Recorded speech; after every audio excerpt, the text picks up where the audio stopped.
Tingnan niyo po ang balita na ito. Binantaan ng Amerika ang China. Natigilan na ang panggugulo sa Pilipinas. Dahil kung hindi, ay re-responde ang Amerika. Amerika ang makakalaban ng China. Amerika ang makakabangga ng China kung hindi nila titigilan ang panggugulo sa Pilipinas. Ang nagbanta o nagwarning mismo, mga kaistorya, ay ang top diplomat ni Donald Trump na ngayon ay nanumpa na po, opisyal ng presidente ng Amerika si Donald Trump at nasa White House na po sila ngayon. Ang tinutukoy po dito na nag-warning sa China, mga kaistorya, ay si Marco Rubio. Siya po ang Secretary of State ni Donald Trump kung hindi ako nagkakamali, at isa din po siyang senador ng Amerika. Salamat naman kung ganun. Dito masusunog na naman yung pro-China na nagsasabi na iiwanan ika tayo ng Amerika sa ere, ipapahamak lamang tayo, isusubo lamang tayo. Hindi. Yung mga pro-China nga ang gumagawa niyan. Iniiwan nila sa ere ang Pilipinas dahil kumakampi sila sa China, isinusubo nila sa kapahamakan ang Pilipinas. Yan po mga kaistorya ang mga balita at impormasyon na maibabahagi ko sa inyo ngayon. Pagkatapos may mga kasalukuyan pang pangyayari na related dito sa ating bansa, ibabahagi ko rin po sa inyo. Ito po ay binalita January 18, 2025. Ang sabi po, ito ay si The Manila Times, Trump's top diplomat pick warns China. Basahin natin sa ibaba. United States Senator Marco Rubio, tingnan niyo President-elect Donald Trump, President-elect pa kasi January 18 pa ito mga kaistorya. Ang balita na ito. Anyway, latest, ilang araw pa lang nakakaraan, 22 pa lang yan, ibig sabihin, 4 na araw pa lang nakakaraan. Kahapon, kung hindi ako nagkakamali, ay nanumpa na si Donald Trump bilang presidente ng Amerika. Ulit, United States Senator Marco Rubio, President-elect Donald Trump's choice to lead the State Department said China should stop messing around with the Philippines and Taiwan, noting that its deeply destabilizing actions in the region are compelling the U.S. to counteract. Kita ninyo. Sa ginagawa ikang yan ng China, yung destabilizing kasi ang nasisira dyan, yung kaayusan, yung kapayapaan, yung seguridad, at yung mga relasyon ng bansa. Sa ginagawa yan na ika ng China, hinuhugot o hinihila kami ng China na mag-counteract o sa madaling sabi ay rumesponde. Rumesback, mga kaistorya. During his confirmation hearing, ibig sabihin nakumpirma na yung kanyang appointment, mga kaistorya. Before the U.S. Senate Committee on Foreign Relations on Thursday, Rubio discouraged Beijing from carrying out anything rash or irrational when it comes to the Philippines or Taiwan if it is serious about stabilizing U.S.-China relations. Kasi may iringan ito itong si Amerika at saka si China.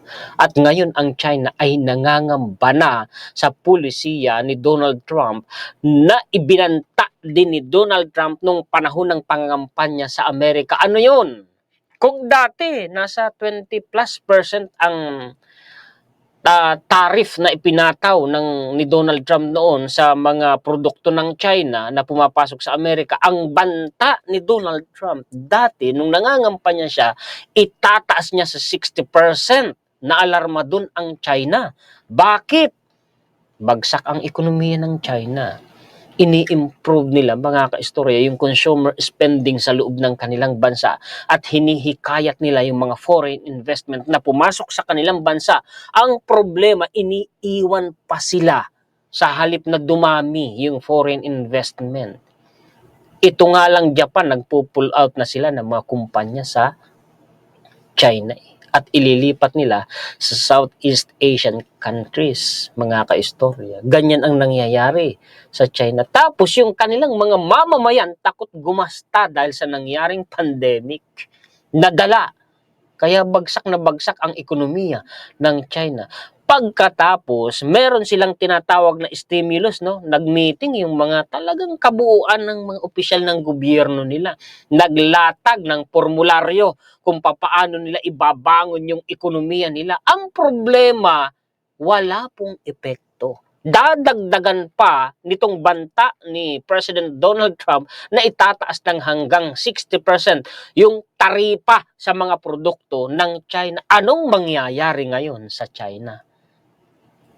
Yan yung tinutukoy dyan ni Marco Rubio. Kung gusto ninyong maging maayos ang relasyon nating dalawa ng Amerika at saka ng China, tigilan ninyo yung mga ginagawa ninyong hindi makatwiran dyan sa Pilipinas at sa Taiwan.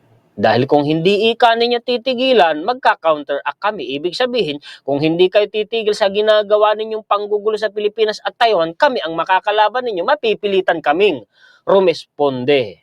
Yun ang sabi. Si Marco Rubio yan, mga kaistorya. Opisyal na ang kanyang appointment bilang Secretary of State ni Donald Trump.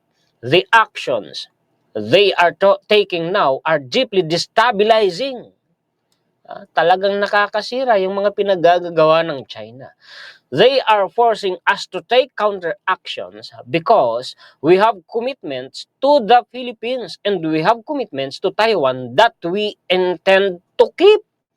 Asan yung sinasabi ng mga pro-China na mag-iiba na ang pulisiya ng Amerika pag si Donald Trump na ang naging presidente ng US dahil yan daw po ay kaibigan ni dating Pangulo? No, maling-mali ang sinasabi nila. Kaya kayo, huwag kayong basta-basta naniniwala sa kanila dahil sila, ang binabasihan lamang nila mga kaistorya ay yung galing sa sarili nilang pag-iisip na kinukumbinsi nila yung sarili nila. Kumbaga, inuuto lang nila ang sarili nila at gusto din nila kayong mauto. Kaya huwag kayong pauuto, mga kaistorya. Ay ano?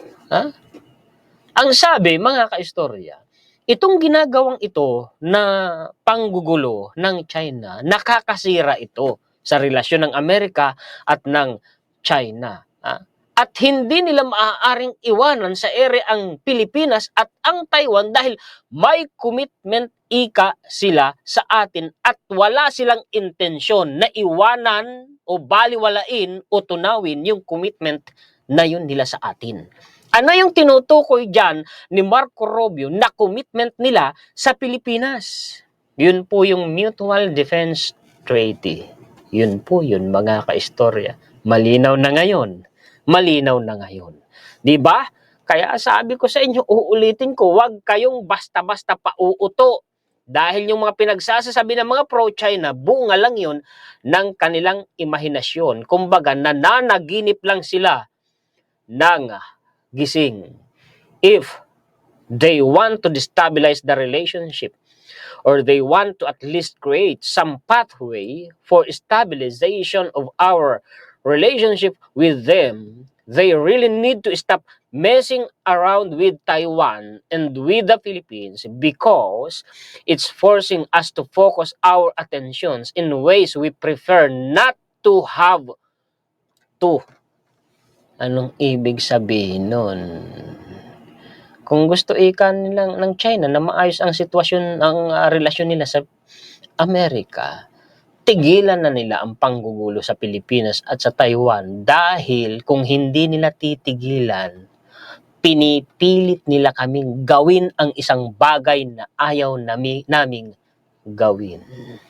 Yan yung warning ng Amerika. Ang nagsasalita dyan, Senador ng Florida at Secretary of State ng Amerika, mga kaistorya. The senator from Florida warned that if any miscommunication or some inadvertent conflict emerged out of China's harassment in the South China Sea, which would then force the U.S. to defend the Philippines as its treaty ally, the impact it would have on the entire globe would be enormous. Hindi maganda ang magiging senaryo kung hindi titigilan ng China yung panggugulo. Bakit? Ipagtatanggol ng Amerika ang Pilipinas bilang alay o kakamping bansa ng Amerika at yung impact nun, yung epekto nun sa buong mundo ay di magiging maganda kung sakali. Bakit? Palagay ko iba na yung tinutukoy dyan, mga kaistorya. Naiintindihan nyo, palagay ko, ang tinutukoy dyan ni Marco Rubio. Alam nyo, ang China, hindi ako naniniwalang gugustuhin niyang makipaggiyera sa Amerika. Alam niya na bukod sa pader ang babanggain niya, alam niya na babanggain niya ang sandamakmak na kalaban. Alam niya na kukuyugin siya. Bukod pa dyan, ginawan ko ng dedicated content. Alam ng China na yung kinatatakutan nila, yung dilema nila, yung bangungot nila, yung ayaw nilang mangyari, na sila'y mapaligiran ng mga kalaban, nangyari kahit ayaw nila Napapaligiran na sila ng pwersa ng Amerika at mga allied countries ng Amerika. Alam ng China kung ano ang posibleng mangyari sa kanilang bansa. Ang gusto ng China ay manguna sila sa trade. Kaya nga sila sumali sa BRICS. Alam niyo ba ang purpose ng BRICS na yan? Speaking of BRICS, mga kaistorya, nabanggit yan ni Donald Trump habang pinipirmahan niya yung mga executive order niya Napanood ko yung video, kani-kanina lang nabanggit yung BRICS. Alam nyo, hindi man lang po natigatig si Donald Trump sa BRICS na yun. Dadaan niya sa butas ng karayom bago mangyari na madominate nila ang mundo sa trade at sila ang manguna. Malabo. Malabo, mga kaistorya. Yung mangyayari sa China, ano na? Kung sakali, sige nga. Hindi nila mauungusan ang Amerika. Malabo, mga kaistorya. Most recently, Beijing drew Manila's ire. Yun nga, hanggang ngayon, nandito sa Pilipinas.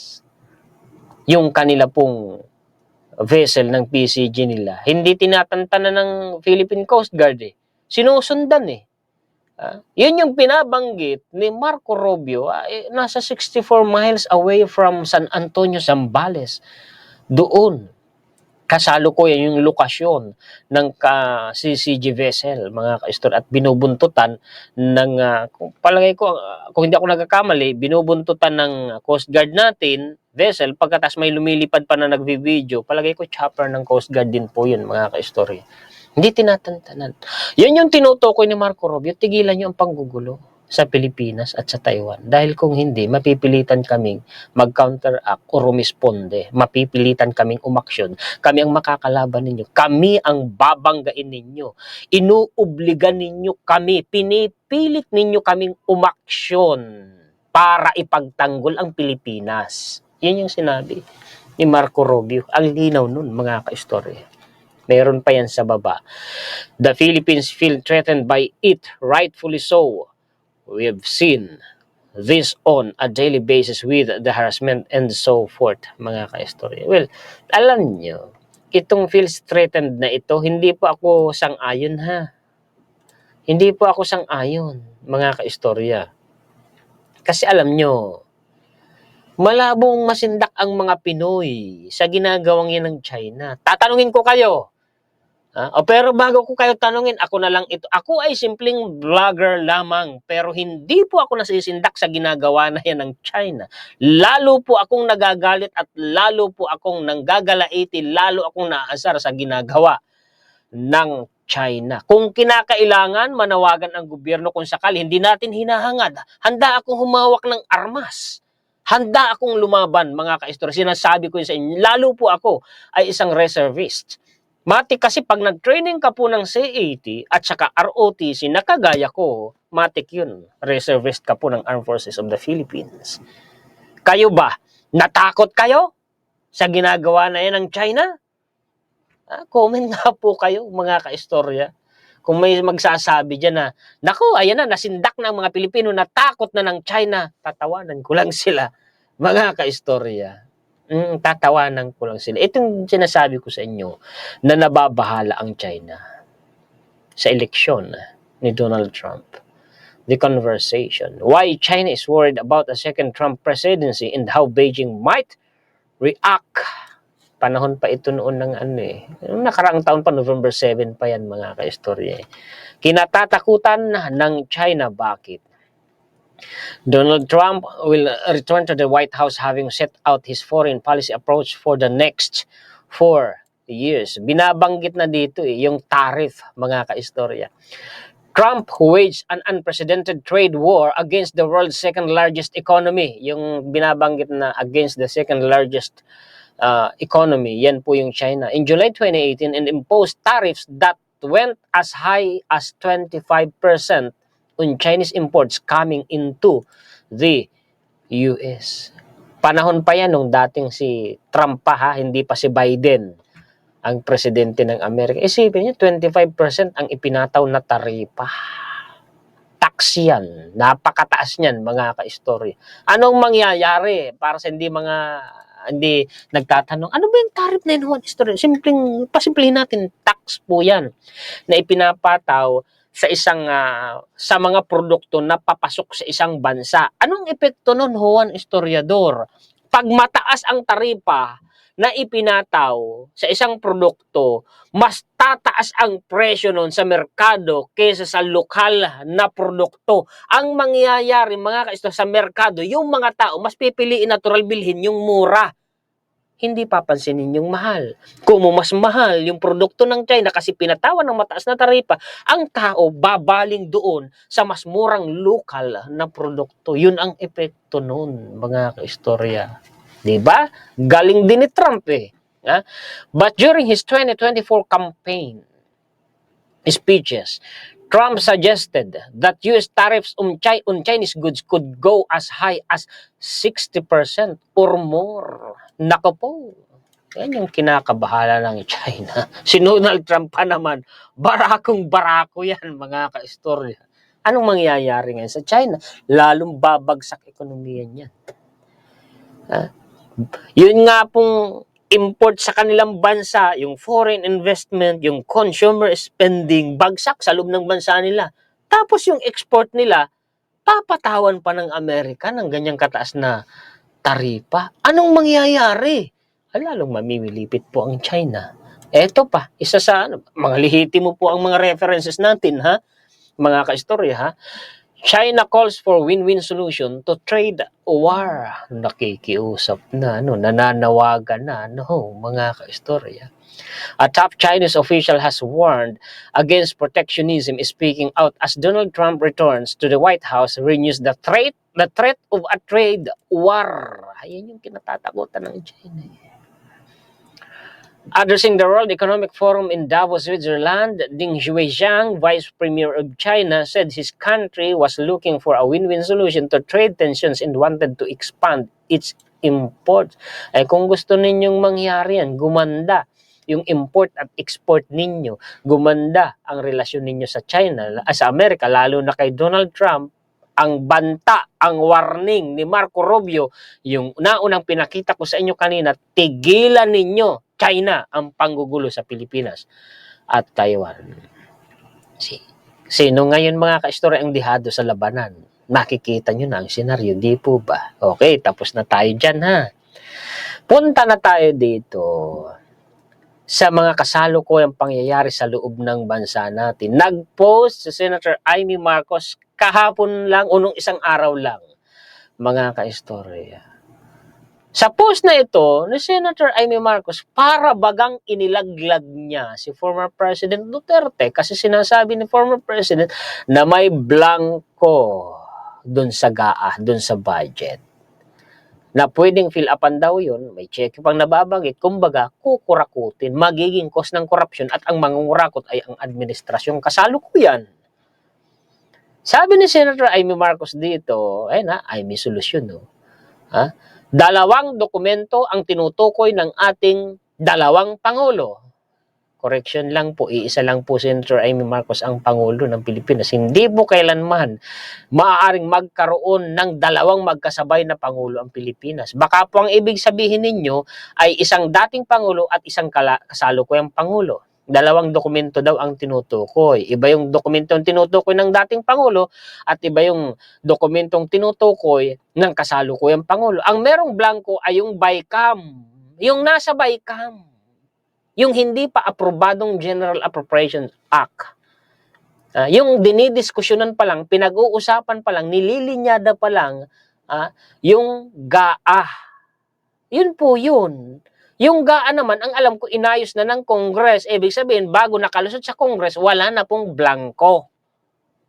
Hindi bagay kontra ito sa sinabi ni dating Pangulo, mga kaisto. Ito pa nga, yung sinabi ni dating Pangulo, kinote ni Global Daily Mirror.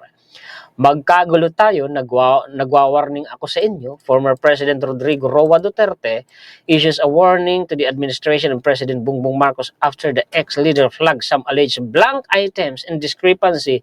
Paano ka naman makakapagdulot pa ng kaguluhan? Siguro pabulaklak lang naman ito, mga ka-story. Wala nang magagawa, wala nang power yan. Hindi ba ilang beses na nga silang nag-rally, Davao, Maynila? Nakapagdulot ba sila ng kaguluhan? Wala naman silang sapat ng pwersa, tapos na ang termino nila. Sorry nagpapakatotoo lang ako mga ka-istorya sa mga ayaw ng sinasabi ko. Anyway, opinion ko lang naman po ito. Observation ko. Ito yun kasi ang nakikita ko. Wala na silang power. Hindi sila, may banta na, kahit magbanta pa siya na magkakagulo, anong klaseng gulo ang magagawa? Wala na silang power. Tapos na yung kapangyarihan nila dahil tapos na yung termino nila. Di po ba? Marcos has already responded to Duterte's claim saying he's lying. Ako, base sa aking naiintindihan, nagsisinungaling mga ka-story. Dagdag na balita na isa pa sa hindi ko paniniwalaan. Palagay ko yung nagbubulahan lamang. May nag-file daw po ng bill sa Kamara.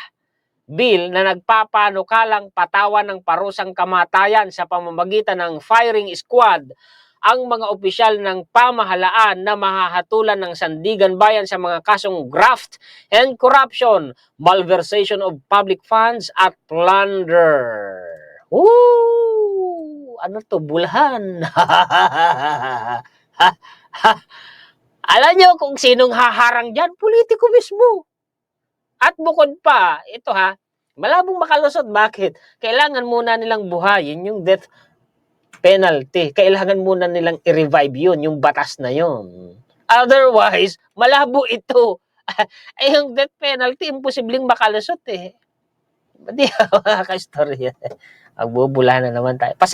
Pasintabi na po Hindi po ako naniniwala dyan. Pero, papalakpakan ko sila at ipagmamalaki ko sila at gagawan ko ng dedicated content kung makakalusot yan dahil pabor ako dyan.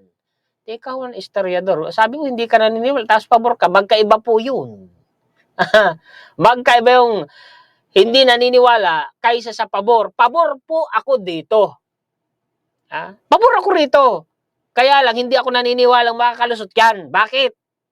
Politiko mismo ang haharang dyan unang-una. Pangalawa, bago yan makalusot, kailangan muna nilang i-revive yung death penalty dito sa Pilipinas. Yun pa lang, napakalabo na nung makalusot. Di ba? Mga ka-istorya. Ito pa. The House of Representatives will probe vloggers who are allegedly spreading fake news to malign the Quad Committee Panel Chairperson Robert Ace Barber said on Sunday. Ako pabor dyan. Kasi hindi porket tayo ay may kalayaang magpahayag ng ating saloobin at opinion, alam natin, bilad na bilad naman sa ilalim ng sikat ng araw sa katanghaliang tapat na maraming mga vloggers ang umaabuso. Maraming mga sobra na. Yung iba nga nang aalimura na Para sa akin kasi, yung karapatan mong magpahayag ng iyong opinion at saloobin ay gamitin mo sa tama, wag mong abusuhin. Kaya ako pabor po dito. Kaya natin sinasabi na kailangan magkaroon ng regulatory framework para itong mga vloggers na ito hindi na umabuso. Tama. Pabor ako dyan. Kayo ba, mga ka-istorya, pabor ba kayo dyan? Ano po ang masasabi ninyo dyan? So yan po ang mga balita at impormasyon na maibabahagi sa inyo ngayon ng inyong kaistorya. Muli akong nagpapasalamat sa mga sulit kaistorya natin sa buong mundo na walang sawa pong sumusuporta sa inyong kaistorya, walang sawa pong nanonood, nag-aantabay, nagla-like at nag-share sa mga contents po ng inyong lingkod. Higit sa lahat ay nagpapasalamat tayo sa atin pong Panginoon.